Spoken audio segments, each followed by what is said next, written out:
Your Eminencies, Your Excellencies, dear speakers, good evening. I wish to thank, of course, the organizing committee of this conference and the scientific committee for this kind of invitation to be able to participate in this event.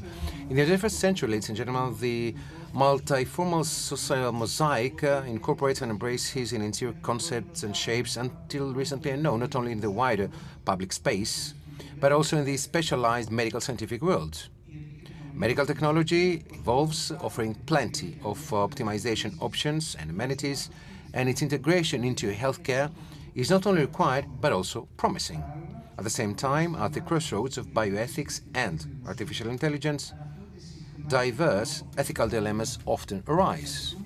The required relationship between the utmost offer and relief to the patient and maintaining at the same time an anthropocentric or human-centric rather than mechanistic view of life underscores the need for a balanced approach and application of artificial intelligence in this sensitive area of healthcare.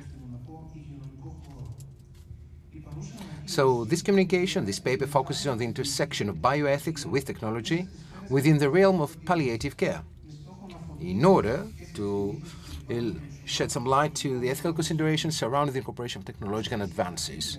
As a case study and scope of analysis of our concepts, we will have, as mentioned above, palliative care. So according to definition by WHO, it is an approach aimed at improving the quality of life of patients who face problems associated with life-threatening diseases, as well as their families, through the prevention and relief of pain, thanks to the early recognition and proper evaluation and treatment of this and other physical, psychological, social, and also, believe it or not, spiritual problems. This is a definition by WHO, as I said, not a theological, let's say, institution.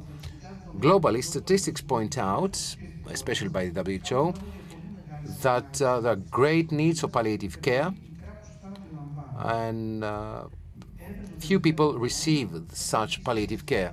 According to statistics, we can see things in practice.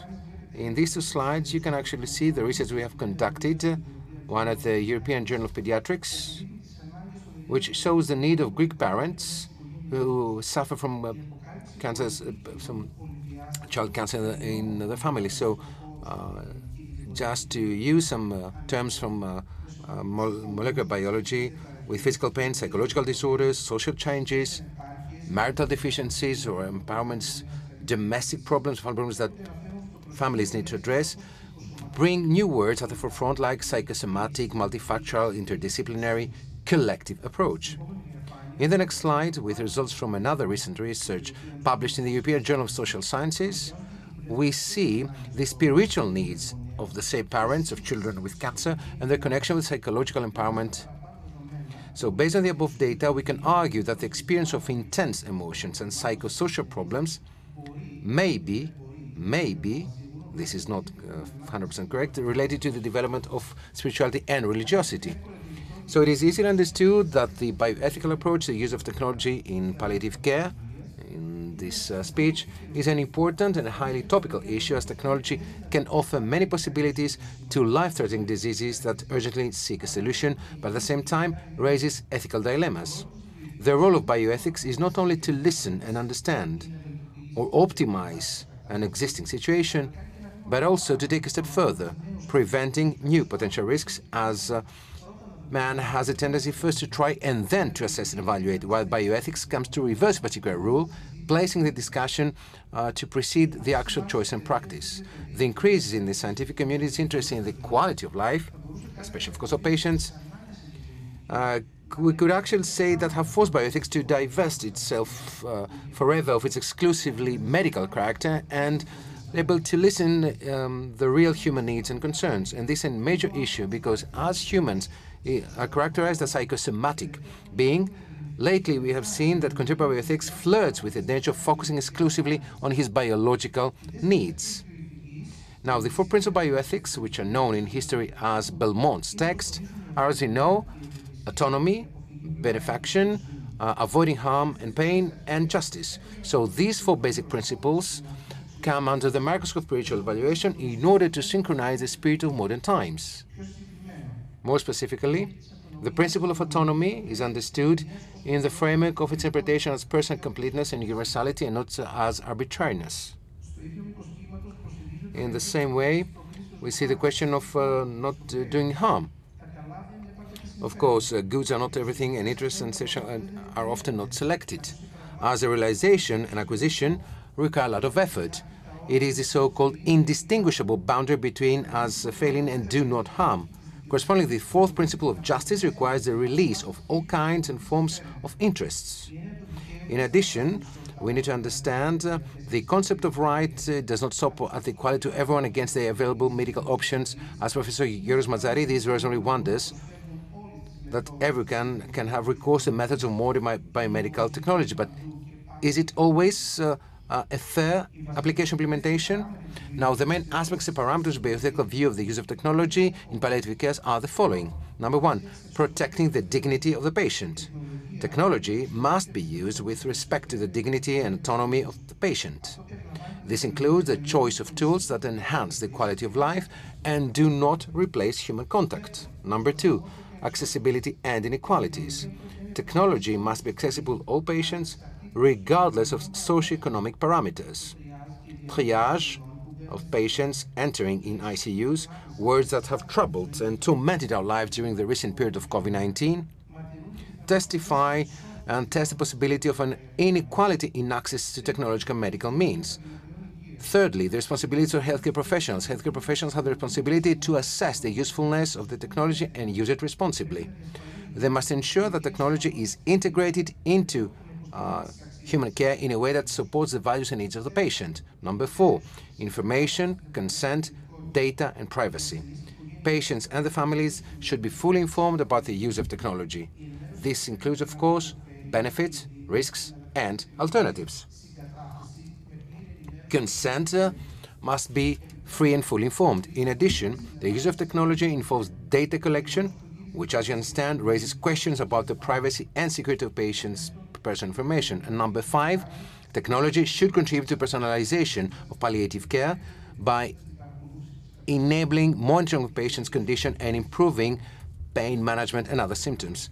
So it should be said that in the personalization of care, the religious and cultural perceptions of each patient must be also taken into account. So one realizes that when we discuss about these issues, it is as if we're using some VR glasses, entering, let's say, a courtroom and witnessing a trial between human rights and God's rights. So who's judging? Who are the advocates of each side?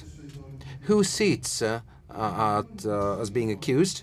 So artificial intelligence comes to put on the table the concept of automation even in the human intellect. He is the one who regulates, ultimately regulated. The one who invents is finally invented. The one who creates, is he created? So are we witnessing the replacement of man? Or maybe the question is replaced from what? Its applications in health can have extremely beneficial medical effects, but at the same time, they have repercussions in the field of personal-human contact. Reports of the imminent implementation in care homes of elderly robots / escorts of 24-hour care, with constant monitoring of the elderly and connection to the hospital and the immediate next of kin, offer a possible solution to the abandonment and loneliness experienced by elderly people. But at the same time, there is questions of partial, total replacement of human communication. In addition, the creation of holograms that bear the image and the recorded voice of the desired person appears as a response to physical loss and death. The human creation in the image of God comes face to face with a similar creation in the image of man. So the question is, a human mind constructed by a divine mind artificially constructs a human mind, making itself a divine constructor? I guess the answer is rather simple, informative, and I will dare to say reassuring. Human mind, where is the basis of our discussion today, is, according to the fathers of our church, as, and St. Damascus, is the eye of the soul. Therefore, through the mind we see God and our neighbor. It is a meeting of person, gathering person that takes place through faith, spirituality, and one step further, if I may, religiosity. So these are words that dynamically to the discussion and perhaps provide solution to these problems that the crumbling of the shell of the snake's egg will bring. As long as we ensure the society of persons, God and people, we are not in danger. By deepening and putting our finger on the type of nails, faith provides an emotional satisfaction and is directly linked to the inner needs of the person who all are thirsty for satisfaction. So the meaning of our faith with the face of our Father, the Creator with the Creator, ourself with the other, personal with the social, individual with the whole, need with satisfaction, are normal functions of our organism, based on which we have communication, which is the base of all these needs. So religion is a communion of persons, guided by the same religious conscience, the same faith, and the same expression, specific place, time within worship. So all of the above connect, and they do create history. They create customs, traditions, hierarchy, administrative system, customary law, and tradition. And over the years, allow me to say that this cannot be replaced. They can be partially substituted, modally, temporarily, but not completely. So if along with artificial intelligence, we decide to turn the route of the imaginary whole of human society and develop the so-called emotional intelligence, then no danger will come to fruition, and no technological method can bring about signs of mental gangrene. So let's say that the fruit, the juice of emotions, the flutter of erotic emotion, the intensity of anxiety, the perpetual pursuit of happiness, a thirst for the conquest of desire, the shock of mourning, the transcendence of sacrifice, all of the above are characteristics of human DNA which are not copied in any technological creation. So there is a view in part of the scientific and medical world that the health system is designed with a focus on disease and not on humans. Bioethical thinking comes to make a reset, repositioning and redesigning how we will die. What quality of life do we want until death comes? It is very nice and very good to be able to perceive forces greater than ourselves. They create, let's say, a proportionality.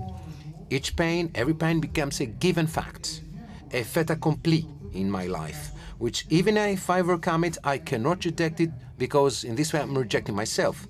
The disease unites the caregiver with the patient, and this is called compassion.